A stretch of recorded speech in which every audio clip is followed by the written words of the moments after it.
Good evening. Welcome to the Sherborn Advisory Committee meeting. Today is Wednesday, March 18, 2026. Time is 7 p.m. We will now conduct a roll call to verify a quorum. I will call each member by name. In your name, please respond by saying either present in person or present remotely. Nora Lynch Smith. Present in person. Adam Nee. Present in person. Paul Pilote. Present in person. Divya Malloy. Present in person. Alex Ritchie. Present in person. And I, Stephen Bonder, present in person.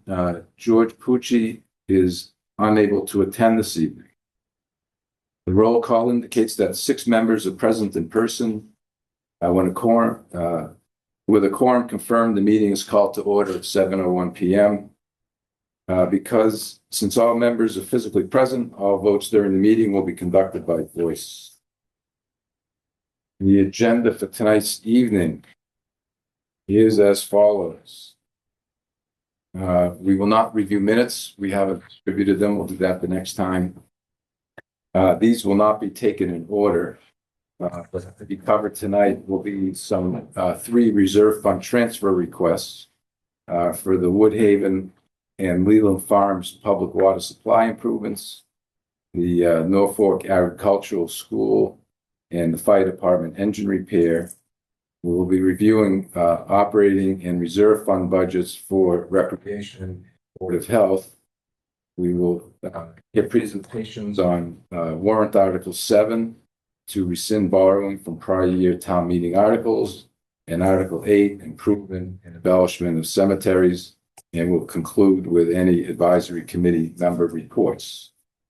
Are there any items to add to the agenda that were not reasonably anticipated at least 48 hours before this meeting and that require attention before our next scheduled March 21st? Hearing none, I move to adopt the agenda as read. I have a second. Second. Further discussion? All those in favor? Aye. Aye. All opposed? Abstentions? The agenda is adopted as read. We made a promise to the Board of Health because they have a meeting at 7:30 this evening that they would be the first on the agenda. So do we have a representative from the Board of Health? And we'll defer that one until somebody from the Board of Health appears. Nobody online from the Board of Health?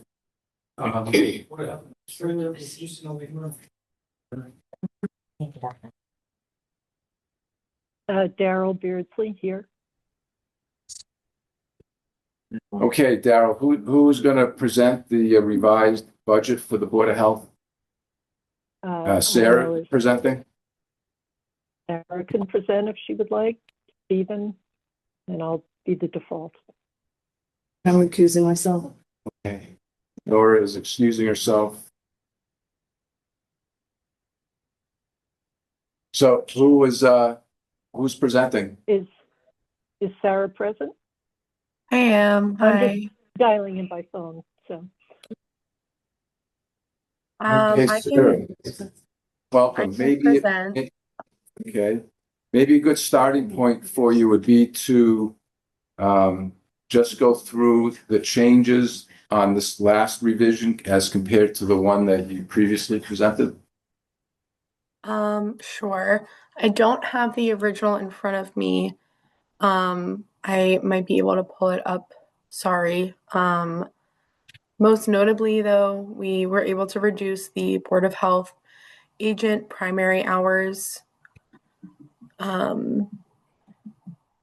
To 16 and a half rather than the original 18. And we were able to adjust the administrator salary to reflect a final FY26 salary of $76,000 rather than the originally anticipated $77,000. And we also were able to reduce the animal inspector stipend to be $5,000 rather than almost $6,000. And we also were able to identify the telephone budget and reduce it by also $1,000.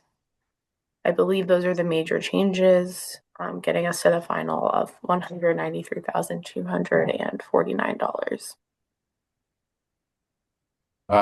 Is that, Jeremy, is that the one that you have up? I can't see that far without my glasses. I'm not sure that is the way it's. 193,249 is what we have. Email. Sorry, I'm just reading off of this here. I believe that's the most recent one that was submitted, but I correct me. apologize, I'm not able to go on screen because I had to open our Board of Health meeting and just post that we're starting later. So it should have as the FY27 budget request, 193,317 for a total of increase of 3.32% over 2026 or FY26. That spreadsheet not finished. Oh, the one that's on this way. Oh, right, because I think I sent a second one afterwards, but that's all right. It's only off by what, couple $100 or something. Yeah. Okay. Okay. I will note that, you know, the health agent reduction was made, which somewhat bucked the trend of trying to look at previous years and the number of hours actually worked. We're seeing a downturn in applications, but an uptick in how many hours it takes to deal with projects now or with other issues. So, but in the spirit of not aiming too high unnecessarily in the budget, we trimmed that a little bit more. And this budget of 193 will continue with the service levels that you've been providing historically. Again, it seems our service levels are changing. I think I've described some of the dynamics in that individual projects are taking longer for a number of reasons. And we've got some unusual issues such as the accessory dwelling units, and people have a lot of questions about that. And so that just takes more time to address. And other matters coming up and increased time of the health agent in the office serving walk-in rather than appointments. Those are kind of the main things that are shifting the number of hours spent. We used to be able to track more predictably against applications and plans that were coming in. Well, let me rephrase the question perhaps. Okay. This current budget will support, anticipate the demands of the department to be. Yes, but we're not aiming high. We're not padding it to accommodate things that we can't foresee right now. Well, that makes sense. You, I think, are also have a hearing tonight about fees. Yes.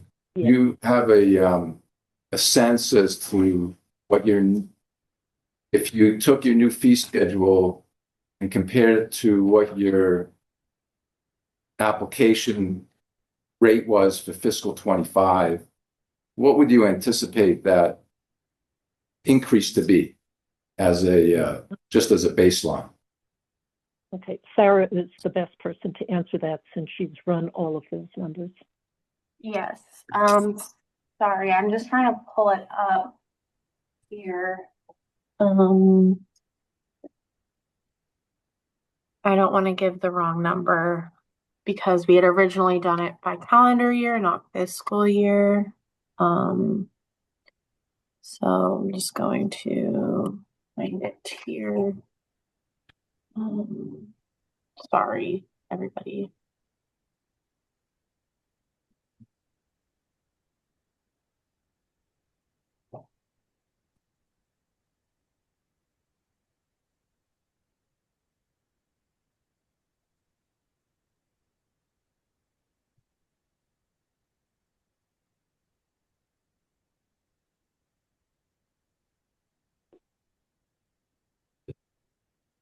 Sorry. So it looks like with the number of permits we received in FY25, with the new proposed fee schedule, we would see an increase of about $19,000 for a total Board of Health revenue of $84,369. And your fees, your actuals were about 60. So you're looking at maybe a 20% increase. Correct. Good, thank you for that baseline information. Other members of advisory, questions? Anything I'll from, also note that we're hoping to put those new fees, if they pass this evening, into effect for the beginning of the new fiscal year. good. Thank you. All right, no further questions. Thank you, Darrell and Sarah. Deb, did you have a question? I do have a question. The fees are running much lower than last year. Do you expect them to rebound in FY27? Because this year they're running about $21,000 lower than they were last year. We're not sure because, again, this is the only time in 15 years on the board that we have not had as many applications coming in, and permit applications and other things. So it's hard to say, and that's part of the reason why the Board of Health agent hours were brought down a bit.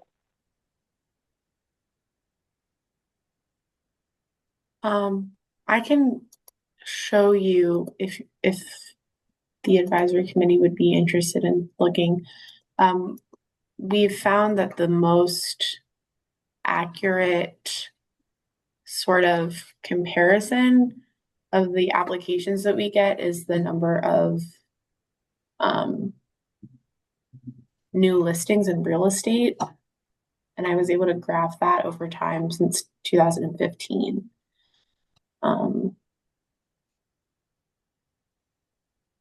It's So- summarized for us. It's summarized for us. What is your conclusion?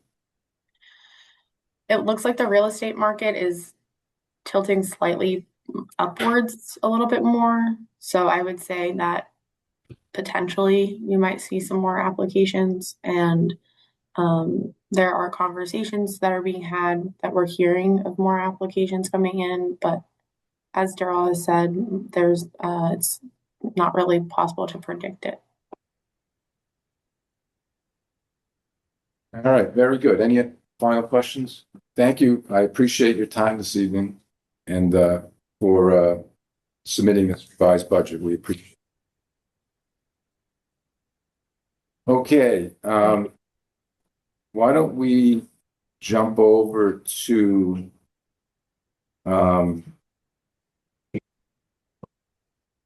the warrant Article 7 discussion, which should be fairly straightforward. Pam, are you presenting that? I am. Excellent, thank you. There's just two of them. The first one is we're rescinding 25,000 from the elder housing, which was voted on at town meeting 2012. We voted for $500,000. We borrowed 475,000 of that, and we're not going to spend the remaining 25,000. So we're just going to ask a meeting to rescind it, kind of just take it off the books. Same with the library. Town meeting 2015. We authorized $7,479,436. We issued $6,635,515. So the unissued portion is $843,921. And as we all are well aware, the project is complete. So just basically two housekeeping items just to clear them off. Excellent. Questions from advisory? This is a footnote disclosure in the financial statements. That cleans this up. Yeah. No financial. No. May I ask Jeremy a question Please. really quickly? Will we do a postmortem on the library and all that, like what or the final cost was? Was it sometime in the future? Yeah. Thank you. All right, why don't we jump over to warrant article 8, which is the improvement embellishment cemeteries. And I think we were hoping to get some clarity on that warrant article request. So who is going to present on that? Okay, call our meeting to order, the cemetery commission. Please. Fine.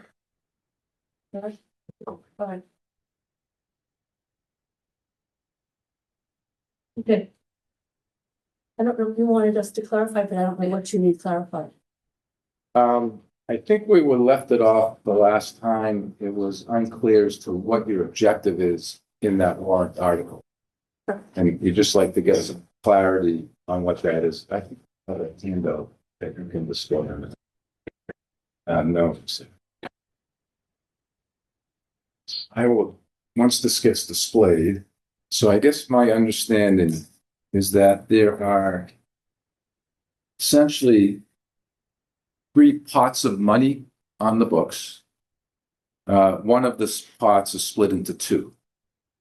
So you have the special revenue fund, which has about 41,000 in it. That's sitting on the books.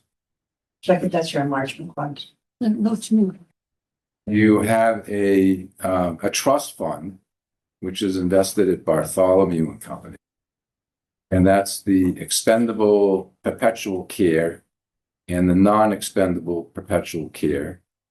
And those are split 202,000 and 238,000. And the third pot is previously approved town meeting articles, which remain unspent, of about $76,000.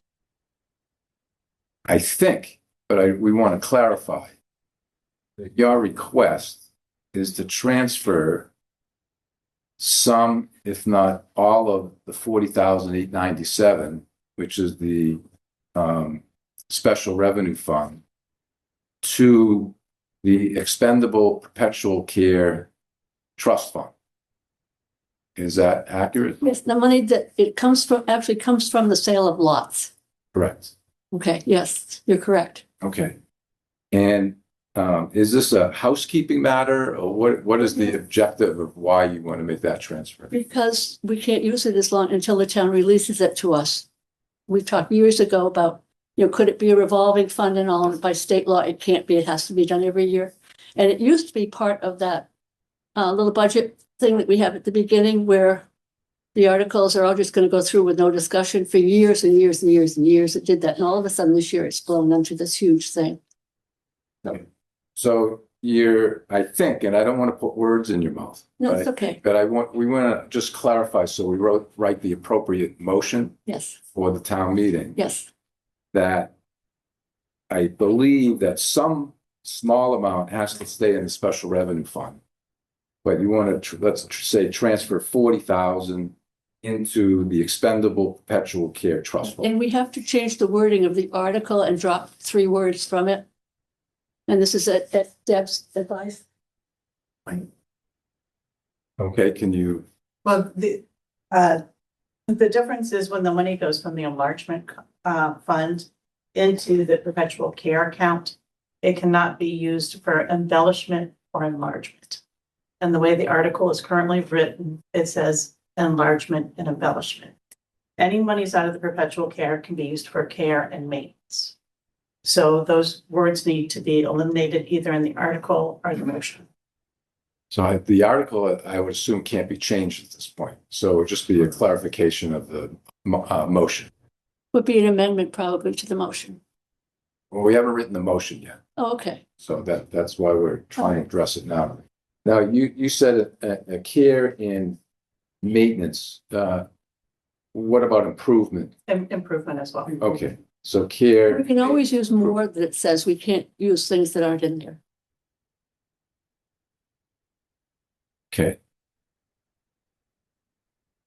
And I thank you for your downward adjustment on your general fund appropriation. Historically, I think it's been about 86.5, and this year you're requesting, you put in for a budget request of 7. Well, technically, we're requesting the same amount, but we're going to help supplement it.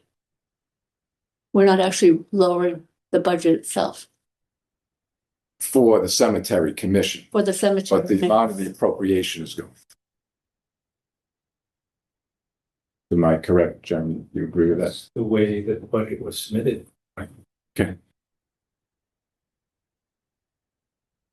Questions from advisory members? Questions from the public? It's a comment. Yes, sir. So I was asked by the chair of the Board of Selectmen to take a look at the article. I did take a look at the article. And from a legal perspective, everything can be fixed in the motion. We don't want to mess with the article. So the idea is, with your cooperation, we take out some words out of the motion as requested that accomplishes what they want to do. And it spares us this issue about the problem with the warrant article is that it lists a whole series of different funds that the money can go to. And this will clarify it, put it where it ought to go. Excellent. Thank you. Others? Deb, thank you for help with your table. That was extremely helpful. Deb's done a lot of work behind the scenes. A lot. Thank you. You're welcome. And the research and all. Thank you. Can I Thanks. ask you a quick question? Do we need to come to that all day thing, or do you understand it enough? I think we've got it now.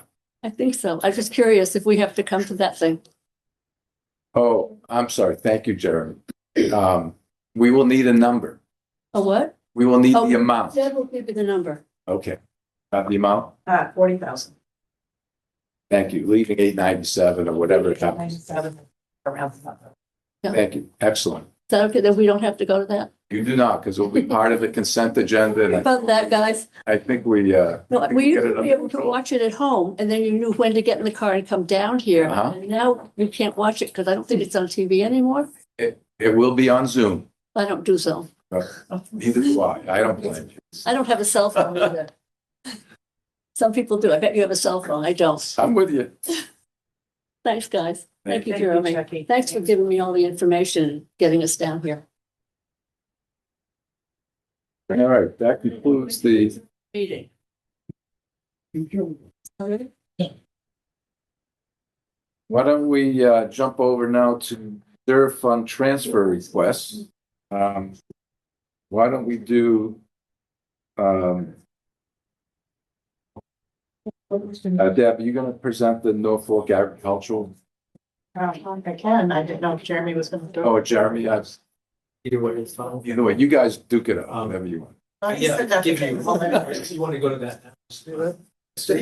Just before you leave the subject of the cemetery commission, just want to emphasize that out of this, 24,000 is going to go to the general fund of the town Correct. to support the larger picture. Excellent. Thank you. The 24,000, it's the interest that the perpetual care earned this year. That's where, Yeah, up through December. Yeah. Yeah. that's where that came from. And we feel that that money is there for perpetual care. We should be using it for perpetual care. Covers 1160. All right. All right. I'm going home. Thanks, Chucky. Thank you, guys. Thank you for all the time you put into this. I know it's lots of hours. And I appreciate that. Okay, thank you. Very slowly. So there's an assessment that's given to the town for students that attend the Norfolk Agricultural School, vocational school. The FY 26 budget was currently in, had budgeted for 3 students. And had a capital allocation for a total budget of 87,723. One of those students received special education services And there's transportation costs that students receive or benefit to students. The special education costs and the transportation costs were not budgeted in FY26. However, they're costs that the town must bear. So we're asking for a reserve fund transfer of $11,637.20 to cover those unbudgeted expenses. Okay. Thank you. Any questions from advisory on that? Now we got to think about what this motion is for a moment, and I apologize because I was gonna write them up beforehand. So technically what we're doing is doing a transfer from the reserve fund, general account number 132. And it is to be, an amount from there is to be transferred to Norfolk Agricultural School account 316. Right. So that's a motion. And do we hear a second on that? Second. Any further discussion? All right, all those in favor? Aye. All those opposed? Any abstentions? Hearing none, that motion passes. The next one is trying to make this very efficient. We're doing well. The next one is the fire engine repairs. Chief. Thank you. I think we spoke about this when we presented our budget. We talked about it lightly, but engine 3, which is a 2004 Pierce dash tanker, is in need of some repair. So it being 22 years old, that truck, it's experiencing some corrosion issues on the frame and in the pump, the actual fire pump of the apparatus. At town meeting, we're requesting funds to repair the frame. But before that repair takes place, we need to fix the fire pump. Part of the plan to repair this truck. Engine 3 is really critical to us. If you call 911 and tell us that your home or your property is on fire, engine 3 is the third truck that shows up to any incident such as that in the town. It's a tanker, carries a lot of water. Having a lot of water on wheels is somewhat important in a community such as Sherborn for some obvious reasons. But we use it regularly. We need to keep it reliable. We're trying to delay the purchase of a new engine 3 because a new engine 3 approximately 1.4 million as is. So our goal is to extend the life of this truck. It's been reliable otherwise. Had a couple things come up with it, obviously, with it being 22 years old, but we do hope to extend the life of that truck to a full 30 years. So Once these two jobs are done, do you have anything scheduled for it? nothing else scheduled. Obviously, things can happen with any truck that we have, as you call it, but we don't anticipate anything else to come up with this truck. But I'll never guarantee that. But Stay off the sidewalk. yeah. Questions? How long is this gonna take? 2 weeks. So we use a vendor. They've been very good to us. They're out of New Hampshire. They actually work on the trucks at our station, which is really advantageous because what happens a lot of the times when we send a truck to a shop, it sits for weeks before they do anything, and it competes with dump trucks and school buses and DPW trucks, but and the like, and it prevents us from getting the truck back in service quickly because when one of our trucks, any one of them, are out of service for any period of time, the margin of error when we have a fire is that much smaller. And unfortunately, we've had a number of fires over the years when some of the apparatus has been out of service, so it makes for some interesting times. Thank you. That would be your question. The transfer request was for 33,000. Yeah. The quote is for just under 30,000. Good. I'm glad you brought that up. The quote does not include any shipping costs for the parts, and we expect for those costs to be up to $3,000. So we included that in the request.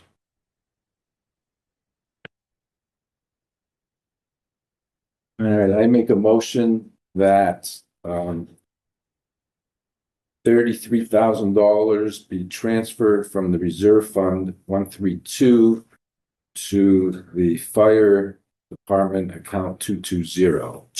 Second. Any further discussion? All those in favor? Aye. Those opposed? Abstentions? Motion passes. Thank you. You're welcome. Appreciate it. Thank you for coming tonight.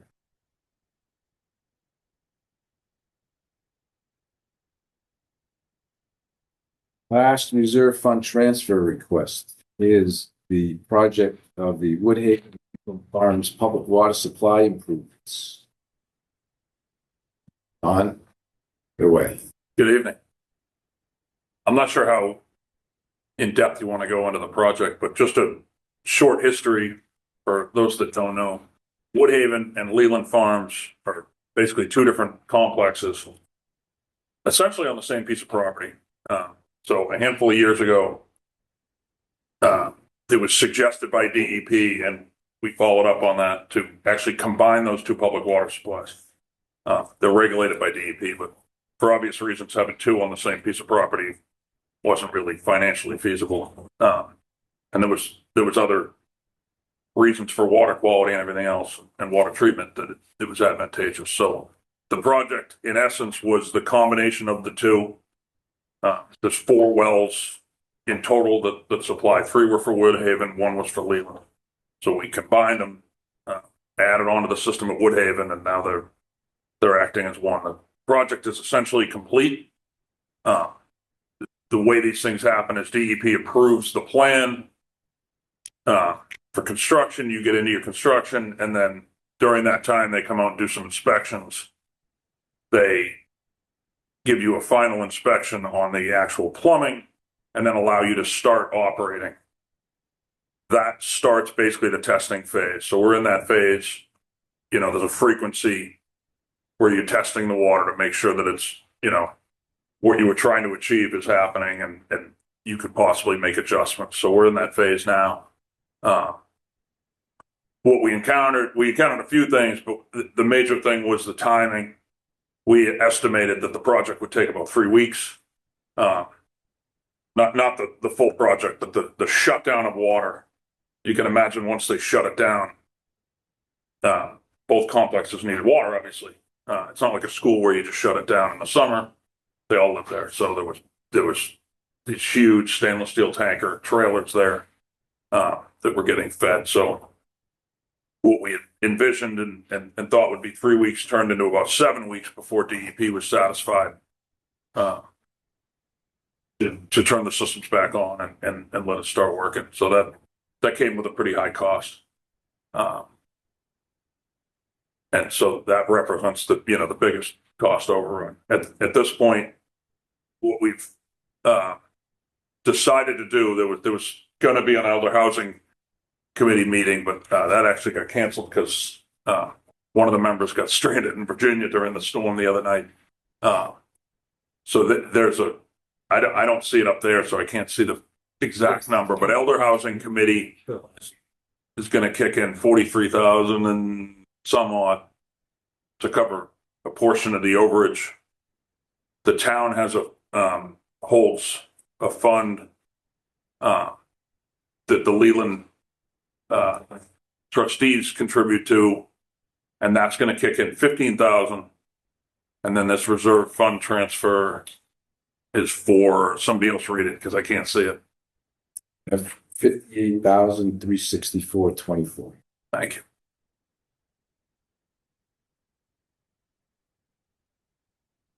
You can see that there were a number of funding sources that contributed to the project, including ARPA funds, an earmark from the state, and some grants from the state. Your best estimate, are there going to be further costs on this project? No, they're operating now, so the costs attributed to it at this point are the actual operation, and that'll be obviously split between Woodhaven, i.e. the town operations, and Leland. Capital projects. Just one question. Why such a huge delay in the inspection? Some of it was hooking up the equipment, some slight delays in that, and then,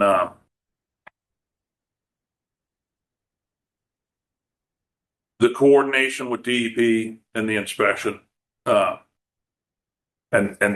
kind of their comfort level. This isn't a routine. It's not like someone's doing this every month or even every year. It's very unique what we did. Although it was almost born from an idea that, it came from DEP that they suggested it. But it's still, they're still on the permitting side, and you have the engineers that kind of design it. So there needs to be a level of comfort. I mean, they came out a couple times, but each, to them each week was, all right, well, we'll come back out in a week, and, but they came at a pretty high cost for bulk water. Took, I don't know, nearly 2 years or so to get the project permitted to begin with before we got approval to bid the project. It Took took a long time. Process with DEP on the front end. Same on the end. And this is going forward a savings, right? Because now you're only operating one instead of two, basically.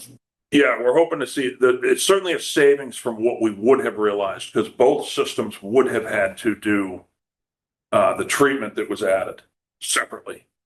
And then probably both systems would have had to have PFAS treatment, which is the next phase once we get through this phase.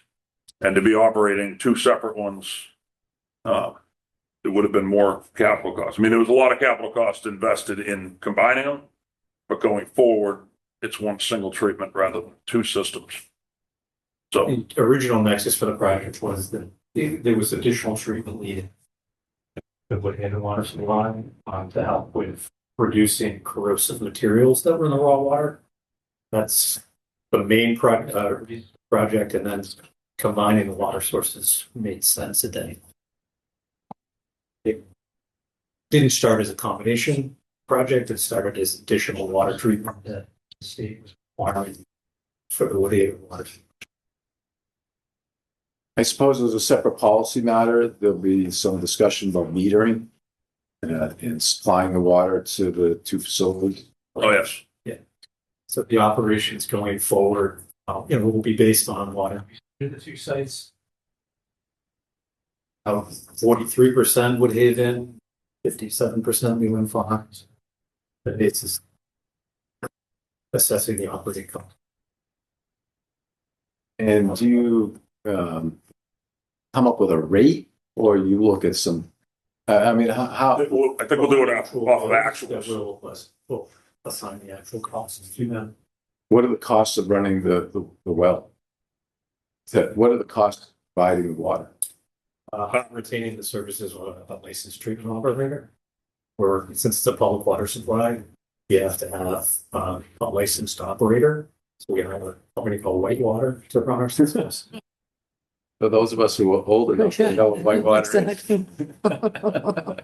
There's an annual cost. Clients that test in the annual water quality testing, and they visit the site to make sure it's operating. Well, you'll have the North Sherborn water District. pretty soon, district commission pretty soon. Yeah, right. And I should have mentioned at the beginning of this conversation the definition of a reserve fund transfer, what qualifies for reserve fund transfer. And my interpretation is that the item should be extraordinary, unforeseen, or urgent. So I kind of view that we are looking at the extra water costs as the basis for the request of the reserve fund transfer, not the construction. Would you agree with that characterization? Yeah. So the extra water was about 68,000. There was some extra funding resources that mitigated that, including the Leland Farms contribution and the Woodhaven Elder Housing Complex Revolving Fund kicking some over too. Further questions on this one? All right, I make a motion that transfer from Reserve Fund 132 to 192, buildings. Town Buildings, account 192, and amount 58,364.24. Second, Second. any further discussion? All those in favor? Aye. Opposed? Abstentions? Passes. Thank you. Thank you. You got paperwork that we'll need to sign tonight or? All right, next up on the agenda is the Recreation revised budget. Who will be speaking for Recreation? I'll start. Welcome. Thank you for having me back.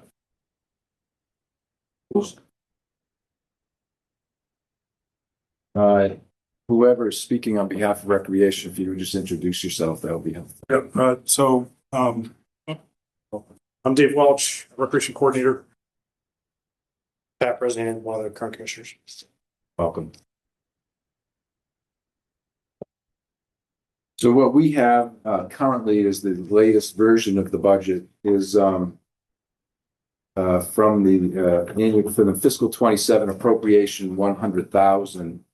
It's unclear to me at the moment what your request is for your revolving fund. It's the same as presented or shared. I don't know how far we dove into it the last time we met, but in terms of the most recent budget spreadsheet that we shared, it's 250, which includes 212 based off of what we're anticipating for revolving fund revenue, plus a non-recurring expense for the pheasant field remediation for a total of 250. Okay, good. So the total spending for the year is 300. That's what you're. Is that right? Originally, I thought it was a little bit higher than that. I think 350. I'm sorry, 350. 350. I missed. Apologies. 350. Okay.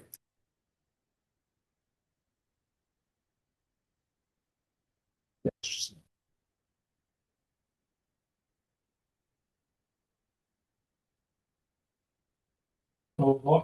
So the last time we appeared before you, we walked through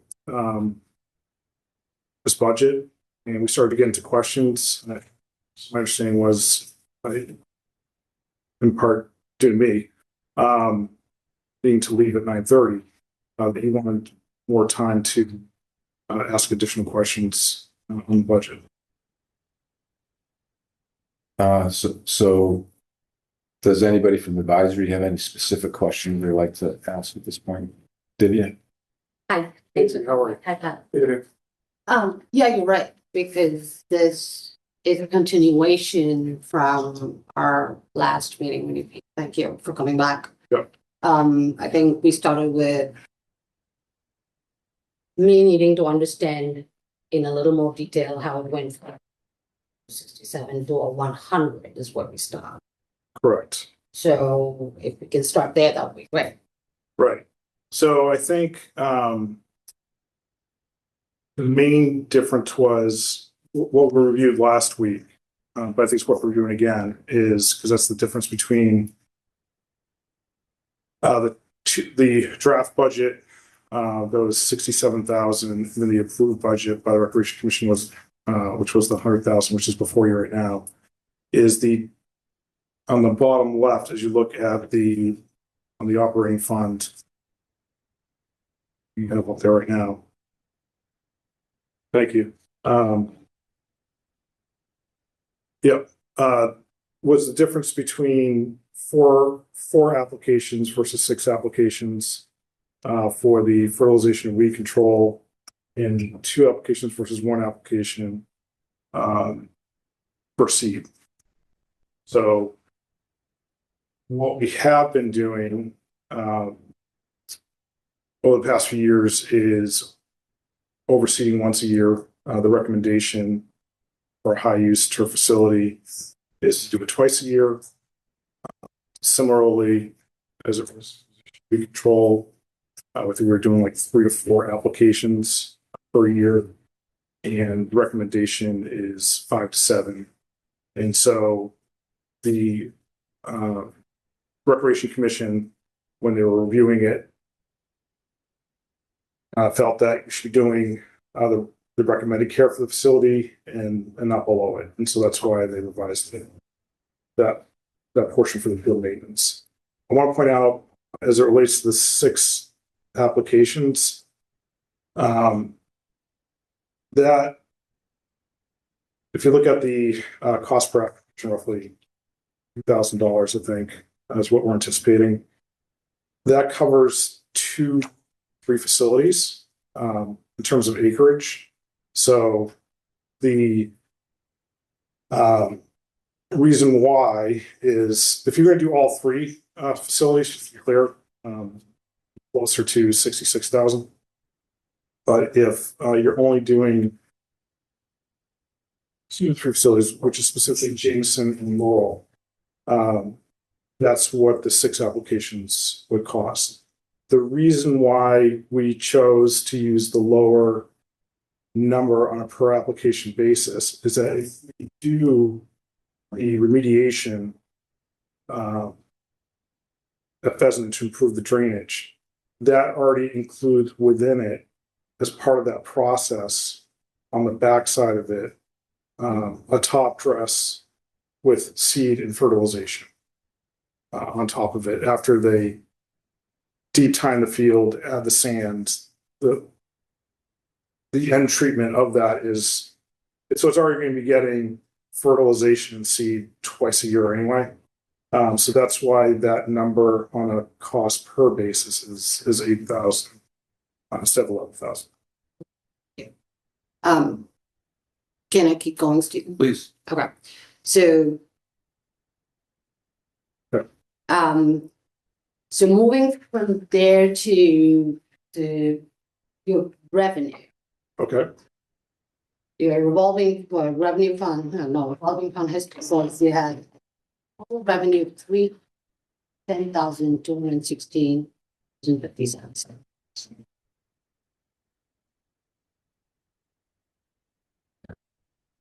Yeah, you need to get like. I apologize. I'm between life stages. Me too, me too. I have 3 pairs of glasses. It's not looking very well. So I'll try to clean this up by town meeting. I'm getting a lot of heat at home. So that included the monies that were in arrears that we collected on. I think that's what we're referring to, if I have that. So, yeah, I mean, the 310, 200. Yeah. Included the arrears, right? Correct. Yeah. Yep. And what was that amount? I'd have to go back and look because I don't think it's on here explicitly. No. We can obtain that. I don't have that off the top. I mean, could you like ballpark it like 100 grand? No, it was higher than that.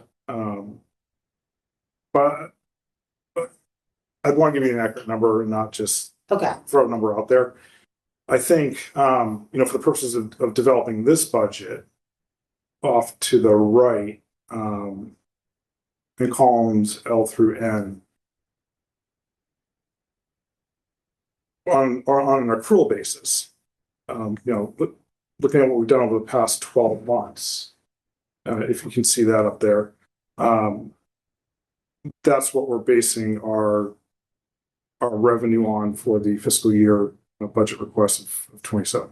So this would be 212 something. Okay. So from last year's revenue, right? We spent $40,000 on Eversource. So are you talking about from the operating fund?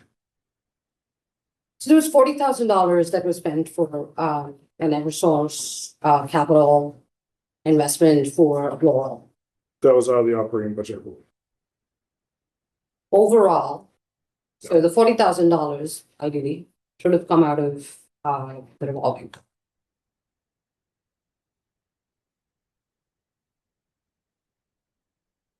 I mean, here's what I'm going with this. Okay. Here's what I'm going. All right, so I'm Okay. not trying to understand the Yeah. question. I don't know if there's a So question in if there. we take revolving fund and operating budget together, and we take out the $40,000, that was a one-time need for that investment. And we see how much you need to run it, which is $212,000. Right? Your number basically at this point says 212 that you need to run it. I'm questioning what is the need for an extra operating budget outside of the revolving fund? If there is, the 40,000 is not a recurring expense. So from the math that I'm doing right now, basically you can, given the balance that is there on the revolving fund and the revenue that you bring in, you can basically, you have a runway to run with zero operating budget. Going forward.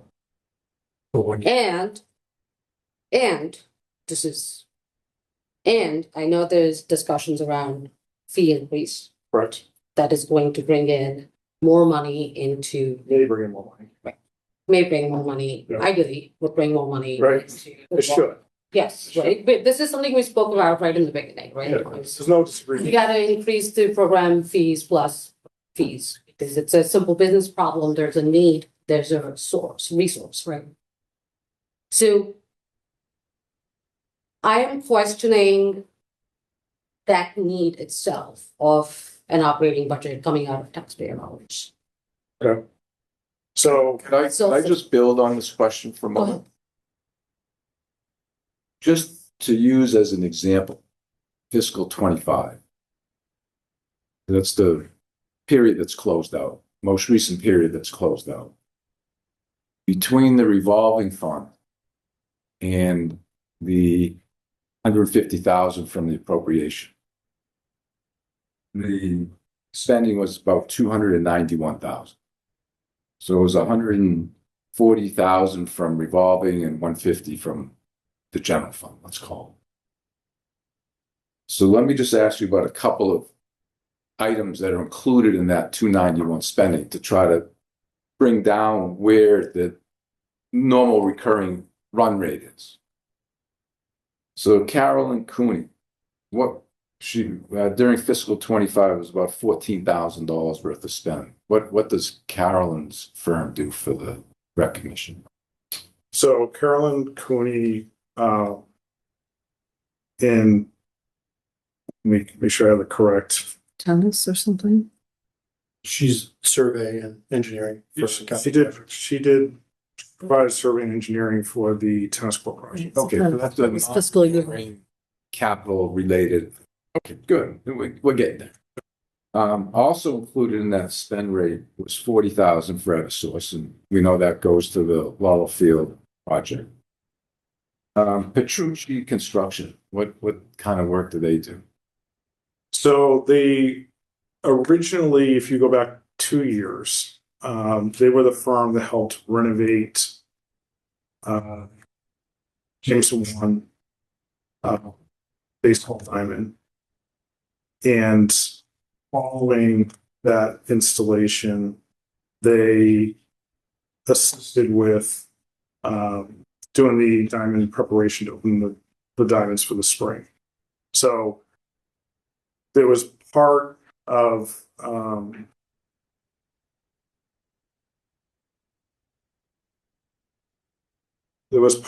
if you go back last year, that was all just diamond preparation. Okay, To be clear. yeah, good. That answers the question. Okay. Thank you. Shrewsbury Landscape. So they are the firm that provides the fertilization and weed control treatment for the facilities. And lastly, Valley Green. That's where we ordered the grass seed pump. So if the 291 run rate, the fiscal 25, we subtract 55,000. That is at 245. is what was spent on operations of recognition. So the question that we're struggling with, Yeah. one of the questions we're struggling with, I'm sure my colleagues have other questions. Sure. Is why the 100,000 increase? Going from 245 in fiscal 25 to 350 in fiscal 27. That's where we're having trouble. So I think I can answer that in part. And then I think they'll elicit responses from you. And then we can kind of go from there. So the $40,000, let's talk about that first, which went to Eversource. That money that went from operating. I'm not questioning those expenditures. Those were fine. What we're struggling with is why is there a budget increase So from 250 to 350? So I guess what I want to be clear on is that at the time the Recreation Commission made the suggestion in order to help bring the irrigation project to completion based on the overages that weren't expected at the time and costs. What was proposed was in lieu of spending more money on grassy fertilization and treatment, was to spend instead on the irrigation. And the thought being at the time was it didn't make a whole heck of a lot of sense given that we've been in and out of drought the last years. Throw more material in the field if you can't, especially laurel, if you can't have an opportunity to use it, or you're at the one of the Mother Nature. So I agree that the 40,000 was a non recurring expense, but I don't think it's accurate to say it would have been 245 because I do believe that a good portion of that would have been used towards. Yeah, it's not really a fair question because you're taking out the one-time expenses, not adding the one-time expenses back. So we have a one-time expense of pheasant remediation for just under 40 grand. So that would go back in. So now the delta's 60, call it. And then we've got an extra roughly $30,000 in field maintenance tied to seeding and irrigation based on seeding and fertilizer based on laurel being complete and having irrigation. So I would say like high level, that's where the delta gets made up. So let me just repeat what I think I heard you say. Mm-hmm. You would have spent the 40 on recurring expenses, but you sacrificed those so that you could get the utility at Pheasant. Correct. Divs, thank you for deferring to me. Back to you. Of course, thank you. Okay, that cleared up a lot of questions. Thank you. Here's my second thing that I'm struggling with. I have a lot of questions, but I'm going to keep it to the main questions. Okay. Something we spoke about the first time you came to was programming. Right. I'm struggling. I've gone, looked through, talked to people, a lot of people, I have a kid, we want, a lot of recreation, and I'm struggling to see the larger benefit from a programming perspective to our community. So there is some programming, yes. A lot of our leagues use our fields to play, yes. I'm struggling to see there are 3 flagship programs, 1 flagship program, 2, 3 others, right? Snappers being the biggest. Actually, well, I mean, And then there's baseball, and then there's tennis and summer program. So And adult yoga I see listed. So we offer 2 different age groups of T-ball as well. We offer mini soccer. We offer yoga, as you mentioned. We have 2 flagship programs, Snappers and Summer Around are the 2 flagship programs, which are primarily summer offerings. We have tennis in the fall. and the spring. And we occasionally have other programs that are brought in. Some are tied to summer ground, for example, like robotics. That was something new that we brought in 2 years ago. We have tried some programs that don't show up because if they're under enrolled, they canceled. So the money goes back. So you never see a revenue or an expense item, for them. And like, for example, this spring, we're trying flag football as a new program that's going to be out there. And with the new pickleball course, we added pickleball in the fall. So from a programming standpoint, is there room for more programming? Absolutely. Is that what you're asking?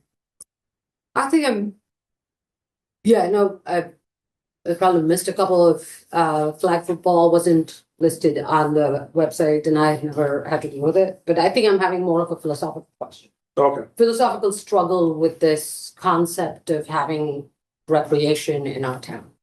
Like what? That is where. Like whether you should So- whether you should have recreation at all, So, or what's but the question I'm having is that I want this to succeed.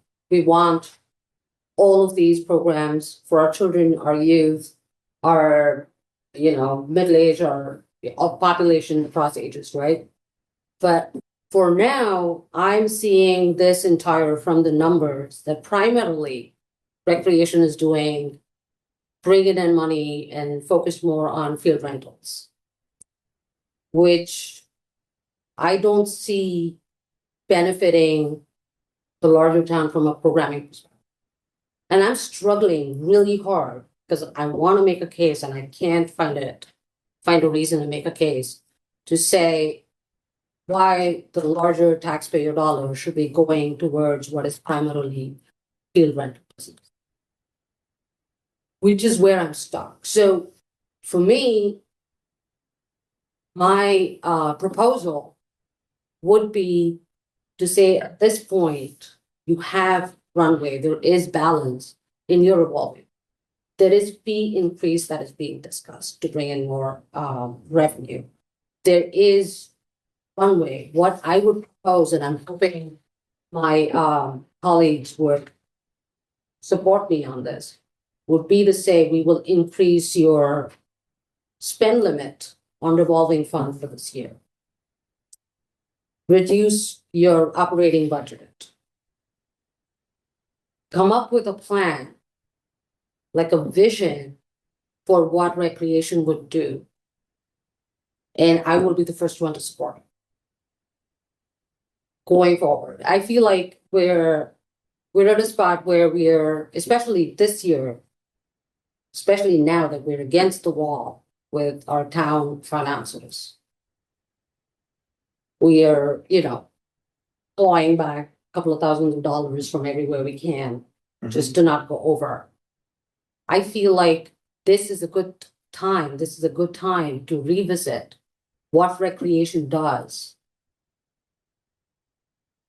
Come up with like a vision for the next 3 years and 5 years, figure out what our community wants and if we can provide them. And then I will support you. We can come back here and we can talk about an operating budget.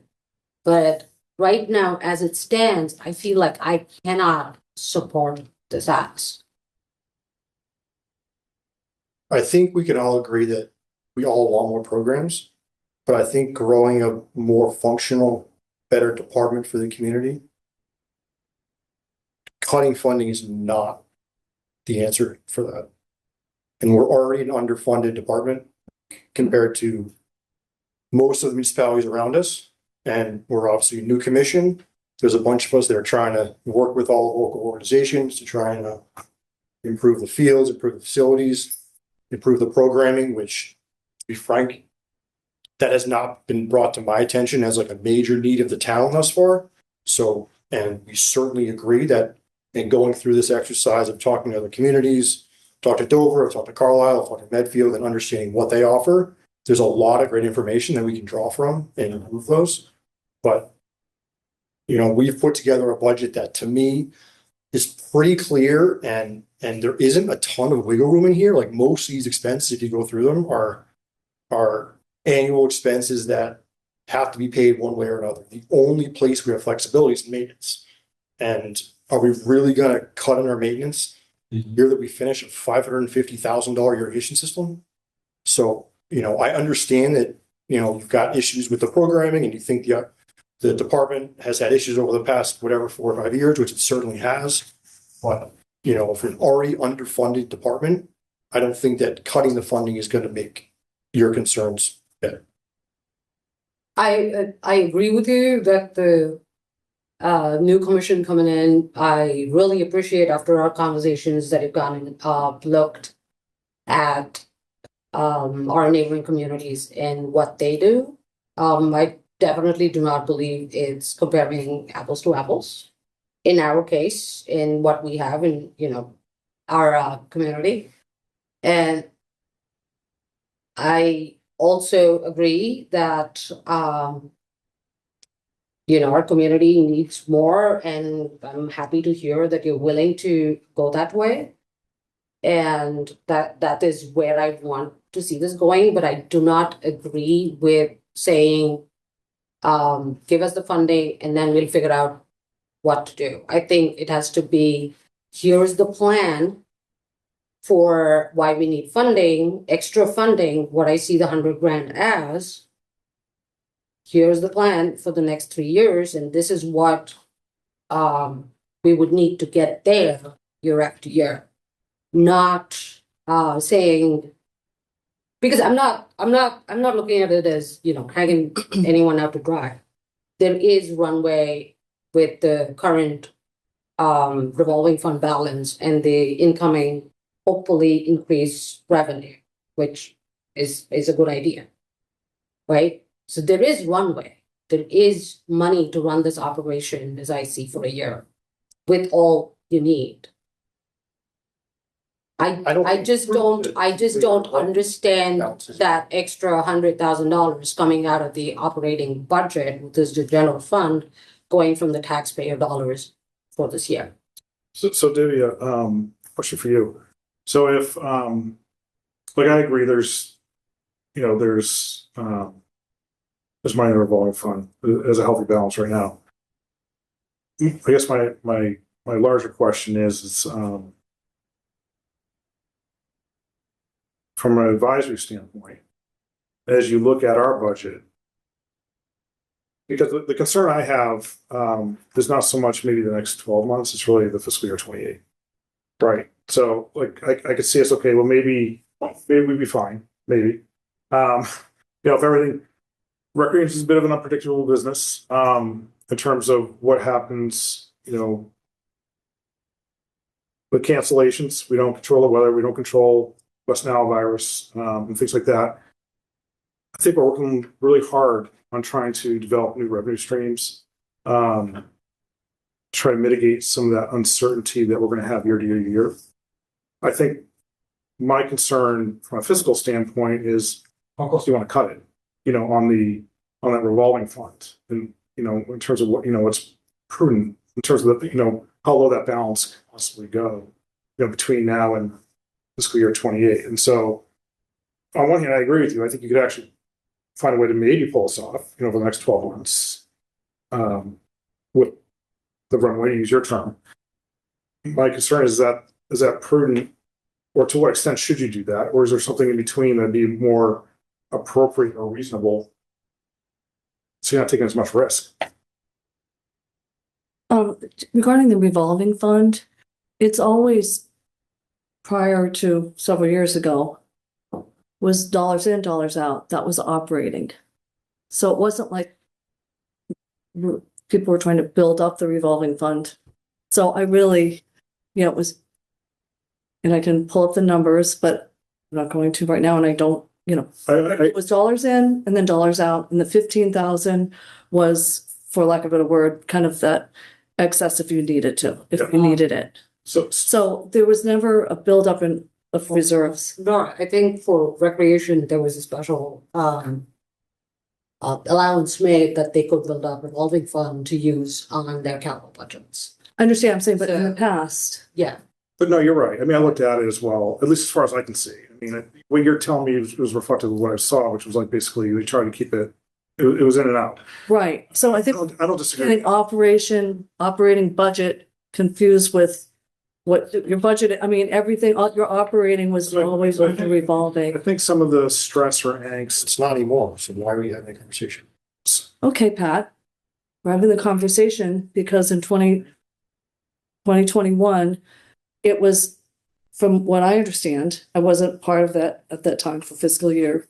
So 2021, 2022, for fiscal year 23, 24, 25, whatever. I'm just, it was supposed to be for field maintenance yeah, so and organic treatment. And it was, from what I understand from the research, but since we don't have minutes, from the rec, but we do have expenses. We know what we spent the money on. I understand that. I'm not saying that it was, like somehow it disappeared. It's in there.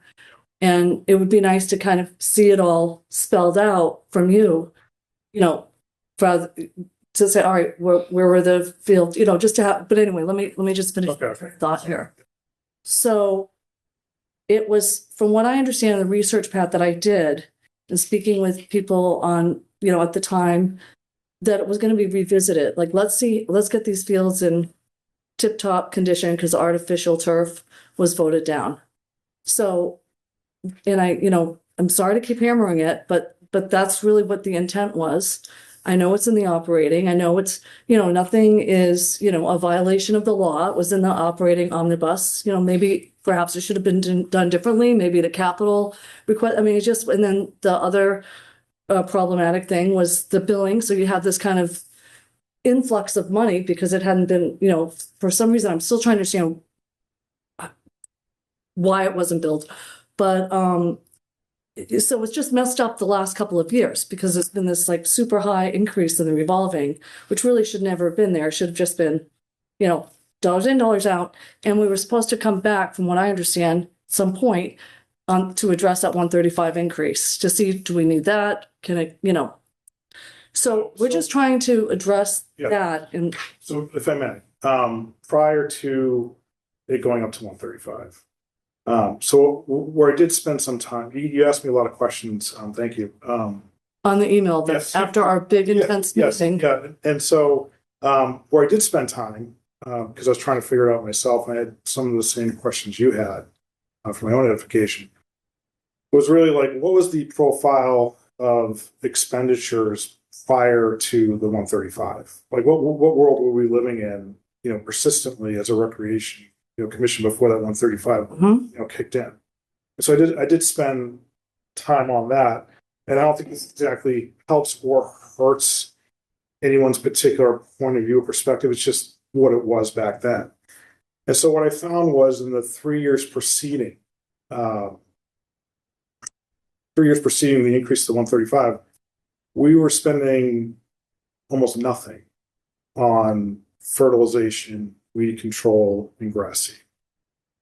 So there was one purchase of grass seed, no fertilization or weed control, in the 3 years prior to building 135. We were basically at the whim of Mother Nature.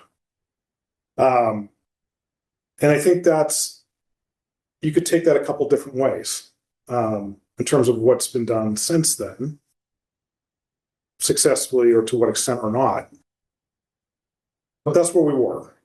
And so I'm not sure, as I sit here right now, telling you like what. That's back when we were, appropriating $15,000 to recreation annually.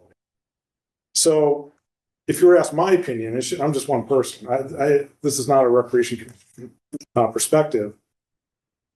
That seems a little crazy too. To say like, oh, let's go back to the 15 days or 0 and say like, we're just not gonna do anything for our fields. Like, no maintenance. That's not true because you've had 540,000. So 135 is actually 150. I'm saying going back to,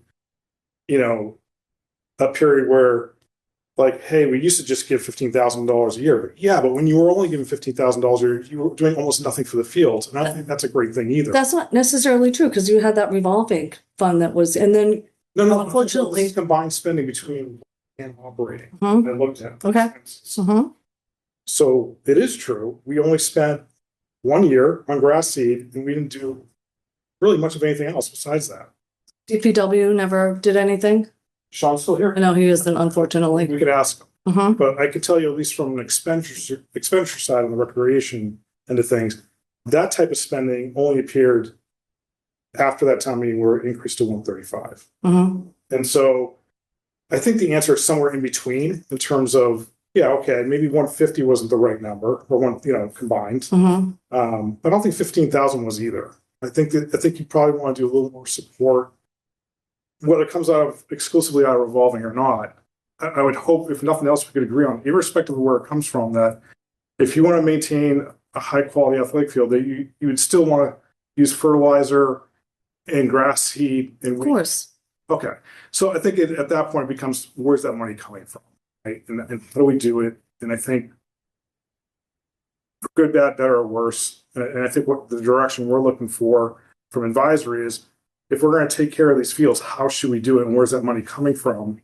Unless we're not taking care of the field.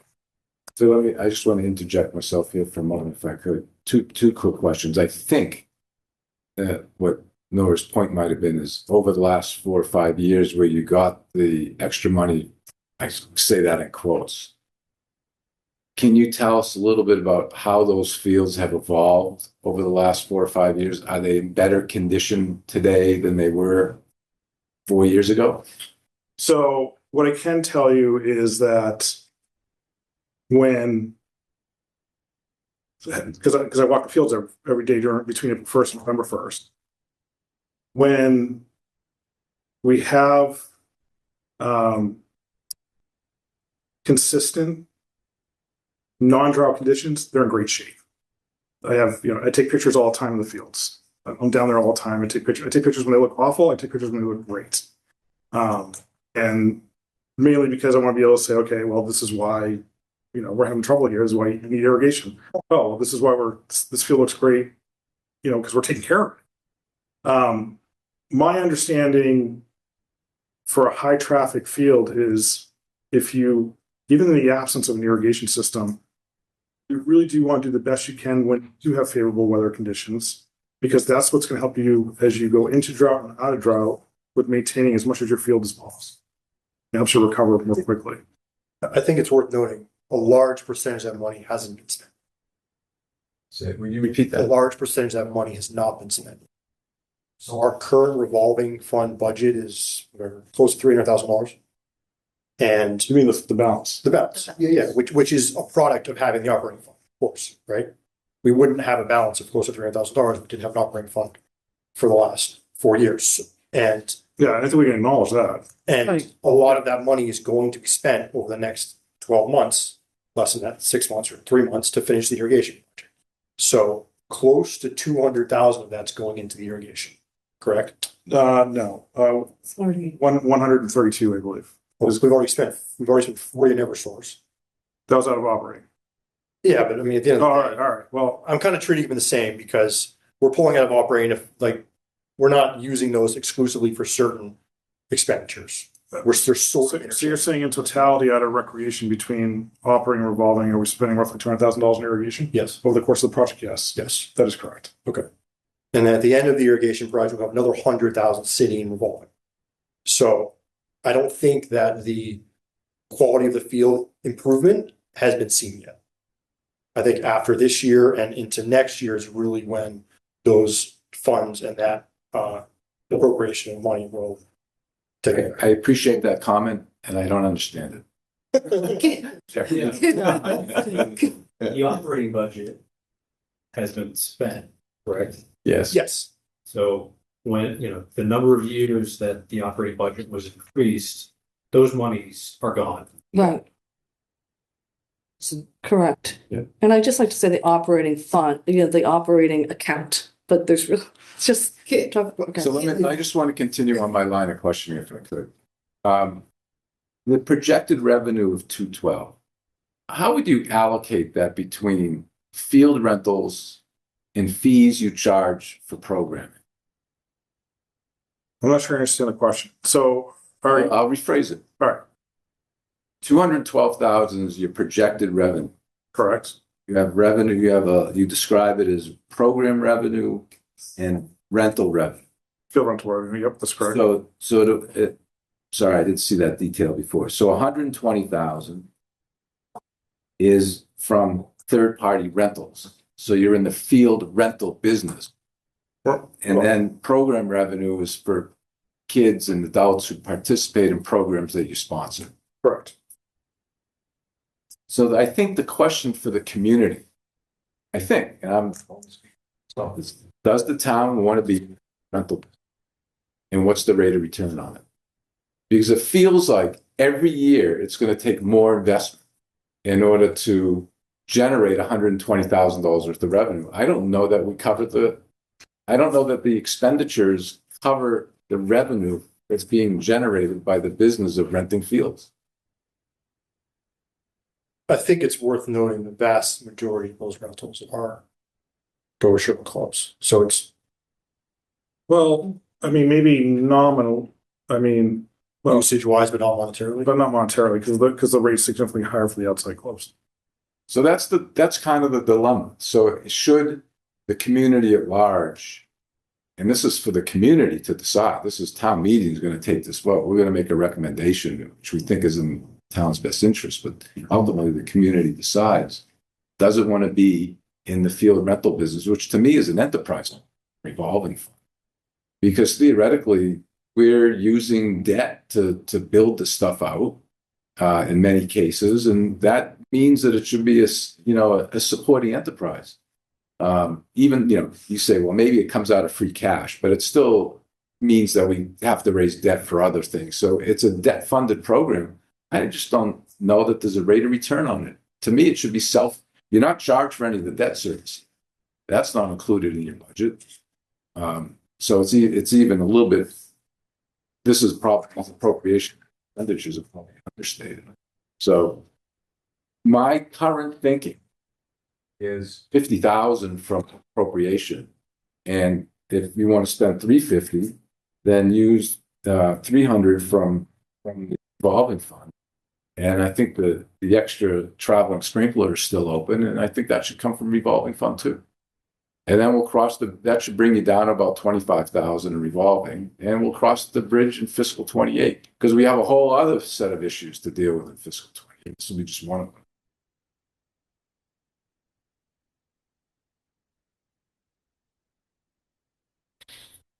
them. So I'm fortunate that the commission doesn't support our commission, to be honest. And like, for people like me trying to help out, it's really discouraging. And like, who's going to want to do my job? Why would I want to do my job if we don't get support of the town? So How can you say that we don't have the support of the town? I just don't understand. every meeting I've ever been on, all that happens is we get questioned, and every single thing that happens is just negative, negative, negative. It's past, and there isn't any conversation, even like Divya bringing up programs. That's constructive, super constructive, but talking about what happened 3 and 4 years ago, every meeting is not productive and supportive. I don't think that the proposal that I just suggested has anything to do with the past. It has to do with how do you fund the 350 that you want. It's not saying you can't spend it. Right. The authority is there to spend down of the revolving fund. So I'm not sure that you're not getting. See, may, just a quick thought. So I understand what you're saying.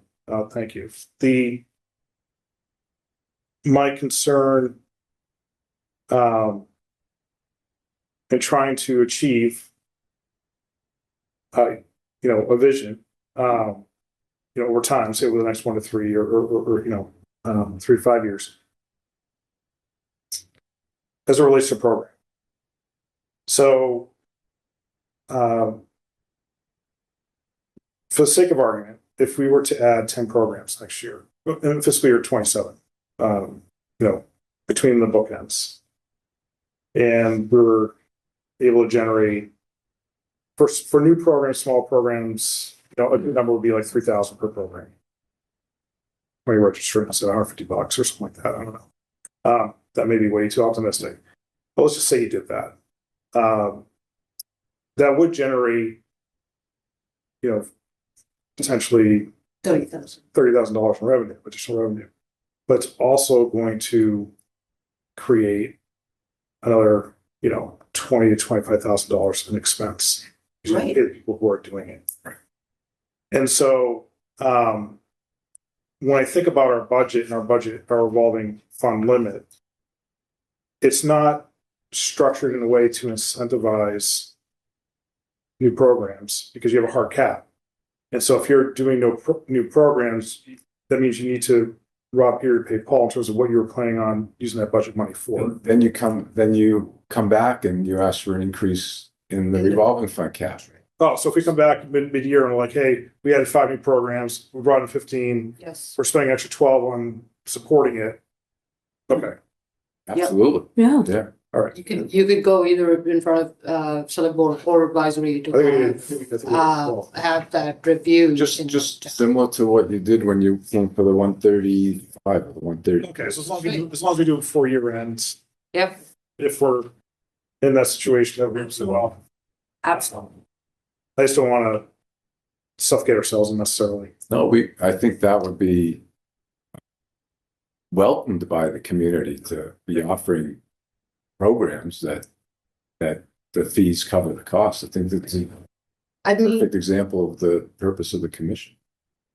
Can I add to that? I mean, at that point, I can totally see, like, how you're talking about resistance. I can totally see that resistance going away because you're bringing more to the community.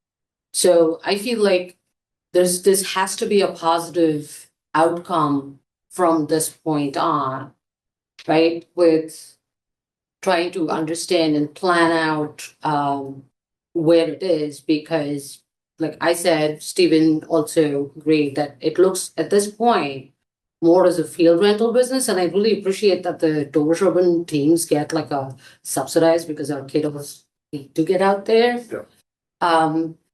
But it's hard for us to say yes to from like a taxpayer dollars, and it has to be fiscally responsible. But that is something that would benefit the larger community. And I'll be the first one to support it, right? So we need to move in a positive direction. Yeah, I actually look. I'm an optimist. So you may not believe that with all my different pairs of glasses, but I am an optimist, and I actually do believe there's opportunity in front of us. Absolutely. For me personally, just recognizing the laws of physics in my physical limitations and sleep, like spraying for recreation, for all recreation departments, not just town of Sherborn, is absolutely insane. Right. We're doing a million things all at once in a very compressed period of time, and we also have 2 capital projects we're trying to wrap up by the end of the spring. The good news is that's all in fiscal year 26.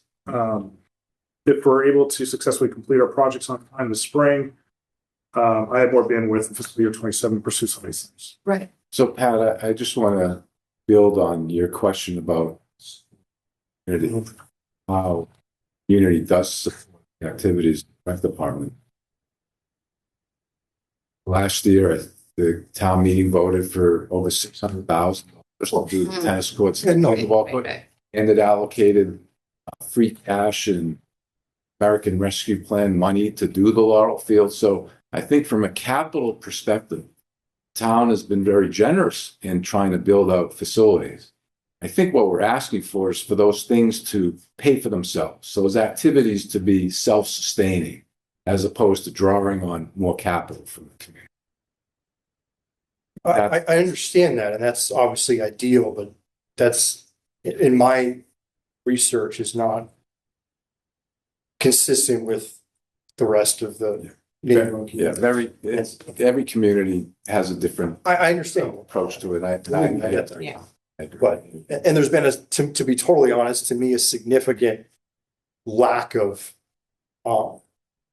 capital influx into the department for a long time, to me. And, most of these facilities are very overdue.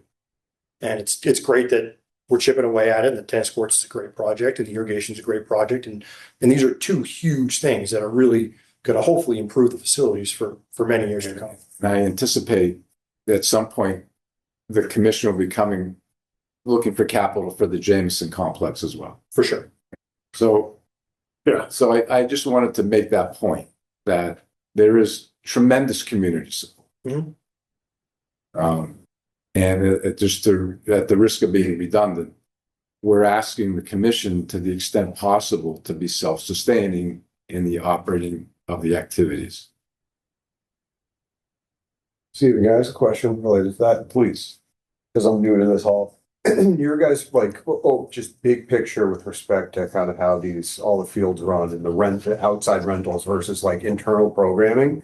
Do you guys view as the kind of renting the fields out as a way to generate positive revenue that can help sustain nice fields that we can then program on? Or like how do you guys see the balance between rental and programming? So, Jameson fields are used for a lot of different things besides just organized sports and field rentals, and primarily due to its proximity to downtown. If you out there on any given day, the Pine Hill School go down uses it for outside activities. In the past, it's been used for community activities, whether it's for like movie nights, with the fire station, or the library is being redone. We used to host the library fair. The Pine Hill 5K is hosted there, and so it actually gets a lot of use that doesn't typically fall under quote-unquote field rentals. The two fields that are not really connected to downtown, which are the primarily soccer fields at Pheasant Inn and Laurel, I think there's more opportunity for the community to get the non-organized sport community to get more out of those facilities. One of the changes we made a couple of years ago that I think worked because we were having so much challenge with it, but it's close off access to the facility for informal recreation is closing and locking the gates at Laurel unless there's a field rental. And the reason why we did that is because we were having, and we tried all different methods to deal with dog waste from dog walkers that were just going in and out, throughout the day. And so, we had Pine Hill School make signs, please clean up after your dog. And we tried looking into a service and it was cost prohibitive. We put up signs like, no dogs allowed in the athletic fields. The bottom line is people just ignore. So the Recreation Commission made a decision a couple of years ago to lock the gates unless the fields are not being rented. The great news is kids no longer playing in dog waste. The bad news is they have this gorgeous facility most of the time that just sits there idle that the community, should have access to. And so I think there's an opportunity there. We need to work on it. So in my perspective, and I'm new to this too, to be honest, I've been on the commission less than a year. The field rentals are the primary source of income for the commission, which is responsible for maintaining fields. So the programs that we run, big ones being snappers, some will go around, basically break even. The 120 grand we get a year from rentals is basically pays for the majority of the maintenance of the fields, in addition to the operating fund that we get from the town. So it's really the only viable source of significant income that the commission has. And as far as philosophically, I don't know. I've never thought about it as a field rental business. Right. But Steven, you think from looking at the numbers historically, you feel like it's not a positive revenue generator, net, including everything? I can't say that definitively. Intuitively, I think intuitively you're right. I think the difference is that if you're already going to be providing fields for youth organizations anyway, we're trying to capitalize on the slack that's not being used by the youth organizations. But it's taken a toll on the field as well. So there's a cost to putting that field rental lacrosse game or soccer game or baseball on the field that causes the field to deteriorate. So you have to put it back into condition. So I don't have an answer to that question. Interesting. But between the operating costs and capital, it's expensive. It's an expensive thing. So I want to be cautious of the time because we could keep going around. Can I ask one last question? Please. mentioned irrigation versus irrigation work, because that's being done. Mhm. And you said you don't need fertilization if the irrigation was in place. I did not say that. Okay, because that's what I understood, like you don't need that much fertilization if you have irrigation. Because I'm looking at it as if irrigation gets done, then that cost of fertilization that is coming in year after year would potentially reduce to a much smaller number. So if you look at what's recommended, it does, With irrigation, it doesn't, that- yeah. it doesn't- that, okay, Yeah, that Okay. doesn't change, but Okay. but you bring up a fair point, which is, same thing with the remediation at Pheasant. The recommendation is 2 treatments per year, 3 years. I have on our budget to revisit it annually because I think we just have to see how the field responds. Maybe it doesn't take 3 years. I don't know. I mean, I'm hoping things like that would actually reduce by having a lot. It's easier to manage it once you have a more robust field because it's more resistant to droughts. Exactly. So it's an easier to manage. When you have no water, you throw a bunch of seed and fertilizer down, it doesn't. I don't know what a person called an agronomist does, but it's probably worthwhile to find out. Because to hire a professional to help with this, I 100%. think might be money well spent. Yeah. Because they'll probably would develop a 5-year program to get the. Right. So I don't know how my colleagues feel about my proposal, which was asking you if you can get behind 50 from the appropriation, increasing the revolving fund spend limit to 300 and also pay for the second traveling sprinkler from the revolving. So it's a recreation commission decision, not my decision. From a recreation coordinator perspective, I think, running with the budget for 1 year like that and then coming back next year, I think is reasonable. And then work on things in between, see where we are next year. At that point, ultimately, budgets are decided upon the 3 elected members of the recreation commission. So they have a meeting. We have a meeting. Township scheduled for Friday, before your Saturday meeting, Friday afternoon to revisit budget stuff. So it's certainly something that could be put on the agenda. Would that number be presented to the town, and they get to have the final say at the end? It's a we just saying this is what we recommend. And just for, Well, I'm sorry. The budget is so tight this year that if there's an increase in one line item, there has to be a decrease somewhere else, or there has to be a Prop 2.5 override. So if the recommendation is not agreed with at town meeting, there's going to be a debate about, well, you need to take 10 from here, 10 from there, 10 from here. So I think we're trying to avoid getting into that debate. That's why having agreement from the budget maker would go a long way.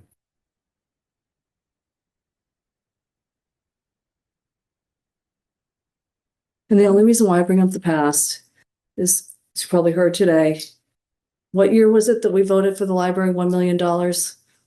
Up to 7, became 1 million, was only going to cost $1 million for the library, and it turned into be what? 7,479,000, 6 million. So that's why I'm hammering it. Okay, I'm just saying, because people aren't, and I'm not saying, this isn't on rec. Trust me, I've been harassed and harangued, okay, about it. I think inappropriately. And so nobody's beating up rec. It's just that we are the people that are in charge of trying to look at the fiscal thing and the whole picture. So I'm sorry if I'm ringing a bell or an alarm. But this is what I was, told to kind of focus on. And that's what I'm doing. So, forgive me if it sounds like I'm beating people up. I'm just doing my job. So you want to hear about thankless job? It's been pretty thankless for me. So that's all I'm going to say. We're looking out for the best interest for taxpayers. So that's it. Thank Any you. comments from the community, online or in person? So Yeah, well, let us know. It would be nice to, like I say, I proactively, well, optimistic, proactively had a meeting scheduled for Friday in case there was additional things to discuss. Yeah. Giving us plenty to discuss. We'll get the recreation commission together, put it on the agenda. and I think, Thank you. if you let Jeremy and Deb know the revised or not revised budget, that'd be helpful. I can do that immediately following. It's a 4:30 meeting on Friday. It's cutting it close. That, All right. Thank you. Thank you. All right, have a good night. Thanks. Thanks, Pat. All right, let's get a few more things to cover. we do? Yes, we do. We can't do it yet. So Thanks for, I do encourage people who have never attended the Saturday public hearing to take a look at the video of the last year's meeting, just so you get a flavor of what's going to go on. One of the things that we do is that we will read each line item of the budget, and an advisory member can, and it gets passed as one aggregate omnibus budget. But an advisory committee member can put a hold on a line so that it can be discussed further. So if you think you are going to request a hold on any line item, let me know, because we have to coordinate with that budget maker to be sure that they're here that day, so that they can discuss it. And I'm hoping that we've got through everything, that we're kind of in agreement at this point with yeah, but we won't hear from Rec until Friday night. We'll hear from them on Saturday morning, apparently. Sure. So,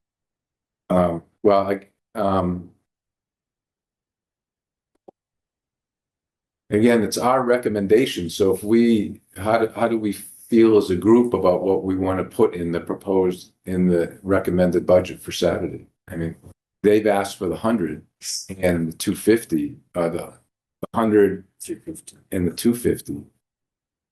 We can decide now if we want to put in the 50.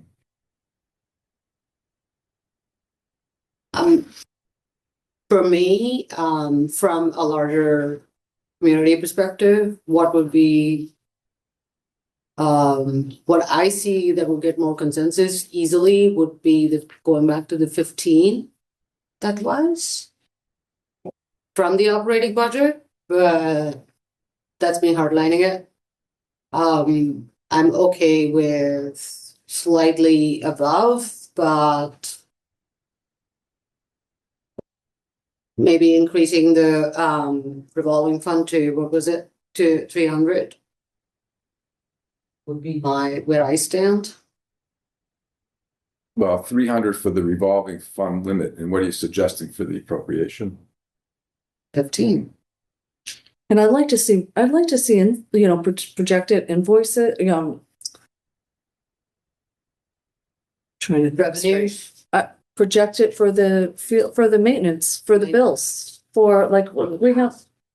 Well, no, like we have estimates, that's what I'm looking for, estimates For for the fertilizing. when?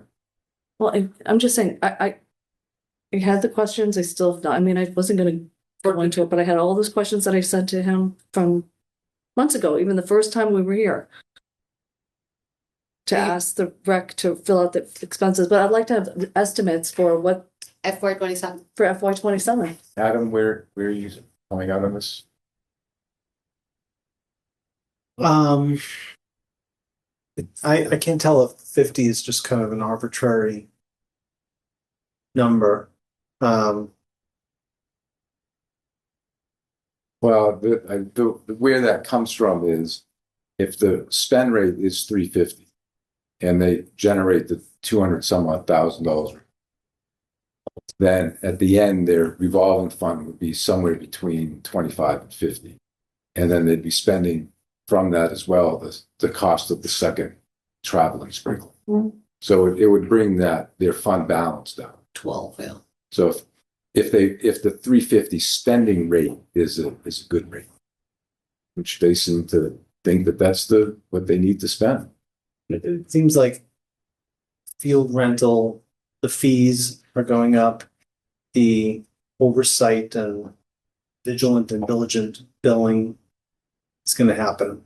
So I'm in support of that approach. Alex? I mean, from my perspective, if we're gonna push back on their proposed budget, like what lines, what exactly are we pushing back on? So I think we should be, or from my perspective, be specific about that. So they, from what I can gather, so that they want to spend $350,000. And they're asking for $100,000 from the appropriation from the taxpayers. Right. And then $250 as a spending cap on their revolving fund. Right. So the question for us, I think, the relevant question for us is, do we want to recommend an appropriation 150, something else? I mean, my instinct is to go with your approach, which it seems to be saying, next, sure, there'll be less of a leash there and we'll be more serious about it. But if we're going to go under that now, I think we should be specific about why we're going under it. Is my feeling about it. Stevens proposed seems reasonable to me. I think we're wanting to get them to the point where it's self-funded. And it's not today. And I think like 50 is still points like they're really moving towards having self-funded, not this year, but over the next couple of years. So I feel like that's a reasonable proposal, getting the $350K expenses they have.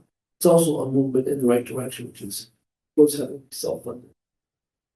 And I do feel better about Pat's kind of like being new and kind of really trying to look at trying to do a lot of things to get it to a point where it's self-funded in finding programs from the towns and all. So I feel better about how they're managing going forward. Town management have an opinion? Select board, you want to weigh in at all? I can only speak for myself. I can't. Right, I correct myself as a citizen. Yeah, and circle 116 Lake Street. I mean, I think your proposal is very sensible, and I would just add that if it's possible to reach an accommodation with the commission, so there isn't a fight on Saturday at a town meeting, that's a good thing because those fights can land in very unpredictable places, one extreme or another extreme. And if there's a both of the right commission could get to, that advisory could get to, that's carefully considered, that's likely to lead to a better decision than a potentially extreme decision at town meeting where there are many people in the room who haven't been a party to all the discussions and conversations that you've had. But that's just me, that's not speaking. Clarification. I think at the, yes. I think at the table, we have 1, 2, 3, 4. But 1, 2, 3, 4, 2 for 50. Well, and are you guys at 50 or not at 50? I mean, I'm not hard on that number. I just need to be able to justify that, and I understand your explanation.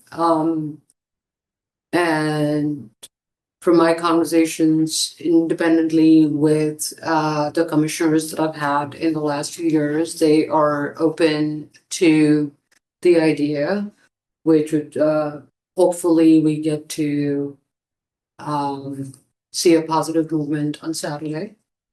And I reluctantly say yes. I am okay with that as long as we are say we do set up a 6-month or a 1-year discussion to revisit that and see where they're at, and if they're independent, then that's how they should be. That's the direction that they should be going in. So that is reluctantly agreed.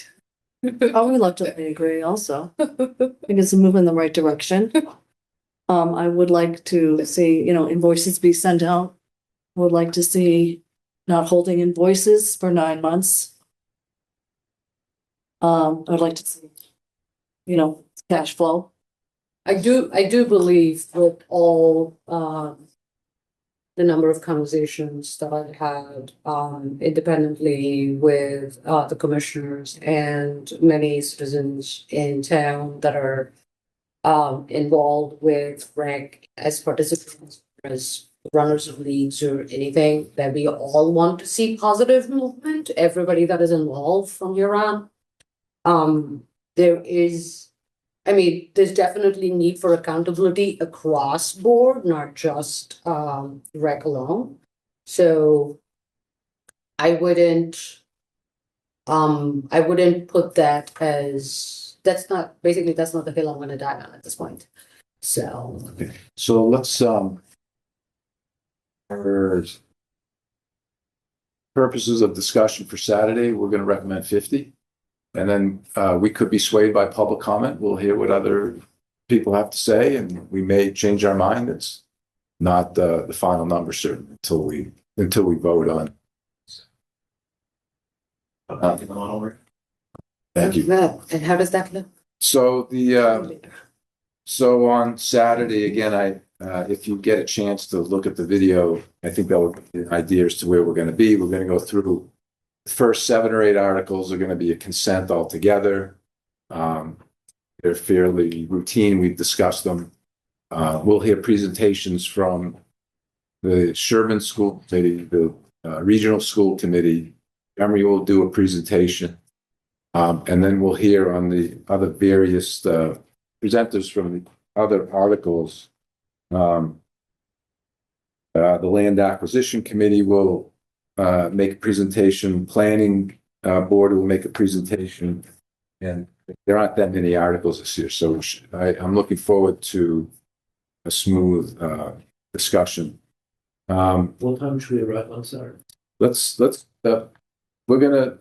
We will open up at 8:15.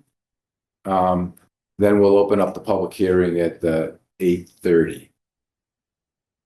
And if we have any business to do in those 15 minutes, we can.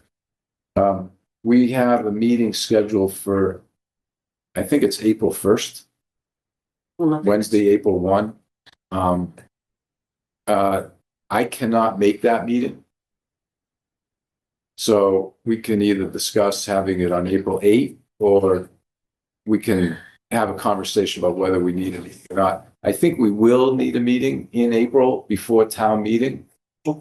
Because one of the things I think we'd like to do is, once the third quarter is complete, get a projection for the remainder of the year and see if any departments are going to be making a request for a year-end interdepartmental transfer. So we'll probably need that April meeting. And I think if it's April 8th, then goes to the 15th, which is probably school vacation week. So I don't know if people will be around. We'll be here 15th. It's the week after. The week after. So we can decide whether it's the 8th or the 15th. Tax. Better than Can we propose April 8th now? How does that, or do you want Deb, would you have stuff ready by that? I don't have my warrant calendar in front of me, but I want to say that tomorrow's a warrant date, which is the 19th, right? So then 2 weeks from that date will be the next time I have any, like payroll and payables to post. Does anybody have a calendar in front of them? That's the first, that should be about the first. The third? Does that make sense? Oh, I can. The third is Friday. Okay, so the second would be the next time I post a warrant. Okay. So, I So mean, the 8th would be okay. the 8th would be okay. And you'd be able to gather from department heads their Yeah. Q4 projections. Yeah, I would post on, Okay. I would post it right away and then I could just reach out. That's not a problem. Okay. So the 8th would be better than the first. Okay, great. So we'll change that to the 8th, and something may come up, as a result of the public hearing that we want to discuss before town meeting. I did email out today a proposed assignment list for each warrant article for the write-ups. And I gave you last year's advisory report to use as a basis for writing them. These paragraphs shouldn't take much. They're very straightforward. And I think I told you, I need to get them to the printer. I need to submit them to town hall by, I think, April 1st or 3rd. No, the 3rd, so that they can get it to the printer the following week. And I need a week to edit and review. So I'm asking by the end of March, I think it was, to get me your write-ups. If you can, Wait, when? whatever the date. 27. 27th. Yeah. So And- not for this Saturday's all-day session. Correct. Okay, got it. Because we wouldn't have had the vote yet. So it'll be all of that. It'll be both the summary and the vote. Correct. Right. And if anybody votes in the minority, they can submit a minority paragraph to include in the advisory report as well. So people are free to do that. Those will be fun to read. I think so. Any advisory committee member? I'm sorry. I have a question regarding Saturday. I had some questions from department heads on if you have a calendar, will you be, or a Timetable? do you think that you're gonna do the department budgets first and then the articles, or the articles first? I mean, what time do people need to be available? So my proposed agenda is we'll open the public hearing at 8:30. We're gonna do a consent agenda for articles 1 through 8. That should take 5 minutes. We're then gonna read the omnibus budget, which is Article 9. And then that's why I asked if any holds are gonna be placed.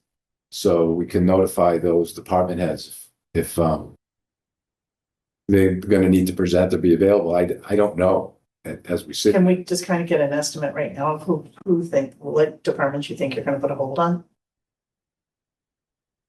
Not yet, no. Okay. I don't know. I don't know. I don't get the sense from anybody that there is gonna be a hole unless the rec commission. Unless the, I was just gonna say, That's the only one that we haven't, you've met with them multiple times and Yeah. the members. I think all these, Saturday morning. the other budget makers have agreed and submitted to their budgets. Yeah. And we haven't really, we've gone back to them. Yeah. They resubmitted, and I think we've had a good back and forth. So I wouldn't anticipate any. So before the consent on 1 through 8, Jeremy will make a presentation. The school committee will make a presentation, and that will include their capital as well. Then we'll go through the budget. Then we'll do the capital plan, both the excluded debt and the free cash funded ones, and the stabilization fund transfer. Then we'll go into land acquisition. Marion will be doing a presentation. Then we have the 2 planning board ones, and that should wrap it up. So Easy peasy, 20 minutes. What do you think? unless you know something that's going to create some discussion of any sort. It took a lot of time last year. Was it all the warrant articles? It's process. It's sort of the routine of the meeting. We had the Because it was we had the fields at the high school. fields. That was a long time. We had a lot of planning board stuff with the. Right, it was the planning. Library. Right. I don't anticipate it to be.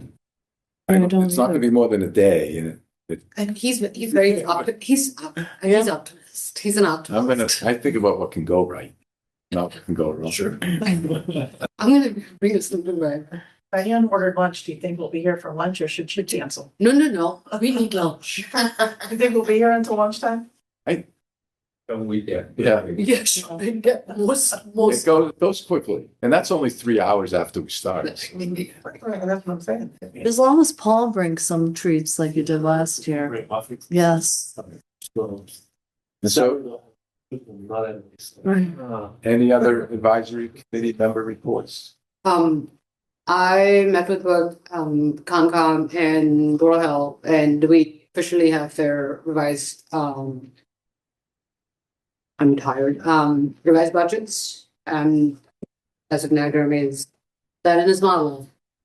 So And that's, they should break even. Right, I mean, you. And no excess. More for just, the correct number you put in, but. Definitely. it's, With some, it's fair. this, There is, supposed to be without. okay, so it's gone up from where we were. Okay, that's the, But as a percentage of your budget, $60,000. yeah, small, small.